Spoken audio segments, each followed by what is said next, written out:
আসসালামু আলাইকুম রহমতুল্লাহি ওবারাকাতু।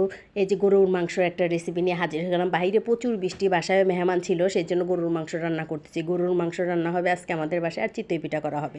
এই যে গ্যাস থাকে না, কি কষ্ট, রাইস কুকারে রান্না করতেছি। রাইস কুকার আমি চালাইতে অনেক ভয় পাই। ওই যে আমার মেয়ে রান্না করতেছে রাইস কুকারে, আমি রান্না করতে পারি না, আমার প্রচুর ভয় করে। এই যে রাইস কুকারে গরুর মাংসটা দেওয়া হয়ে গেল। আর এই দিক দিয়ে চিতই পিঠা, এই যে চিতই পিঠা কি সুন্দর ফুলকো ফুলকো চিতই পিঠা আমি বানিয়ে ফেলছি গ্যাসের চুলাতে। অল্প অল্প গ্যাস আছে সেখানে, এই চুলাতে এই চিতই পিঠাটা হয়ে গেছে। এই যে চিতই পিঠাটা করা আমার হয়ে গেছে। এখন আমি আরেকটা চিতই পিঠা দিয়ে দিচ্ছি।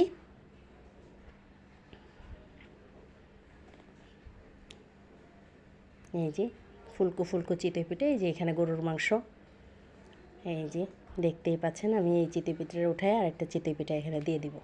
খুবই মজাদার ফুলকো ফুলকো চিতই পিঠা হয়েছে।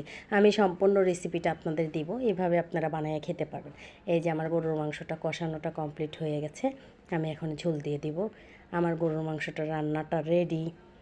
যাই হোক, চিতই পিঠাটা খেতেই গরুর মাংসের ঝোল দারুণ মজা। সবাই ভালো থাকবেন, আমার জন্য দোয়া করবেন। আল্লাহ হাফেজ।